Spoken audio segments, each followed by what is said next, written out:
everybody. So today we're going to do some painting. We're going to make some flowers and we are going to use a fork as our brush. So you need some paint. Oh, not a cat. Thanks, Ollie. You don't want to drink paint water. So you need some paint and some water. And what you're going to do is you're going to dip your fork in the paint and get it all over the bottom of the fork. See that? Then you're going to take it and put it on your paper. Maybe rock it back and forth. I'm going to do it again. Rock, rock, rock. Maybe I'll do it again, and then I'm going to show you what it looks like. This one is going to have a couple different sets of petals coming off of it. So here are my tulips and another flower. And then I'm going to take my brush to make the stem. You could also use the fork to make the stem. I don't have any green at home, so I'm going to make my stems orange. You can decide what color you're going to make your stems.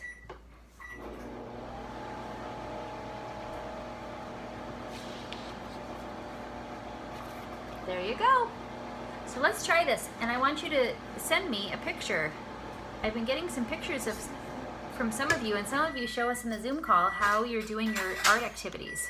So again, remember to dip your fork in the paint and then rock it on the page. Okay, have fun with that. Take care. Here's a really sweet book about finding spring. Gives me some ideas of ways that we could find spring as we head outside. The forest was growing cold. Mama said that soon it would be time to sleep. But all Maurice could think about was his first spring. Spring, spring, spring, he sang as they filled up on berries. I wish it were spring right now, Maurice told Mama. Waiting is hard, she said. Right now it's time for sleep. Maybe you can dream about spring, Mama whispered. Soon she was softly snoring, but Maurice was wide awake. I will go find spring, he said. And off he went.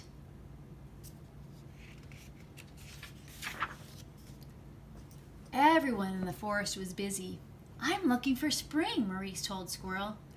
That might take a while, Squirrel chattered, turning to bury a large acorn. I'm looking for spring, he told Rabbit. Not yet, Rabbit giggled, before dashing into his warm burrow. Deer didn't even look up from his grass. I'm looking for spring, he told Robin. Everything isn't in its time, Robin said, and then she flew south. The wood smelled musty. There was something new and tangy in the air. I smell spring, said Maurice, and he hurried along. Suddenly, Maurice felt the icy sting on his nose. Is this spring, he asked. A beautiful crystal landed on his paw. Spring? Do we think that this is spring? The crystal disappeared, but soon there was another, and another, and another. Maurice chased after them. Spring was hard to catch. He chased them. Past dry leaves, past bare branches, over the frozen streams. All the way to the great hill. Wow, said Maurice. Spring, spring, I found spring, he sang as he scooped up a bit to take home. Back in the den, Maurice snuggled happily against Mama. He slept and he slept and he slept. When he woke up, everyone had already gathered in the meadow. I brought you some spring, Maurice announced. But the spring was gone. What do you think had happened to that spring that he had held on to?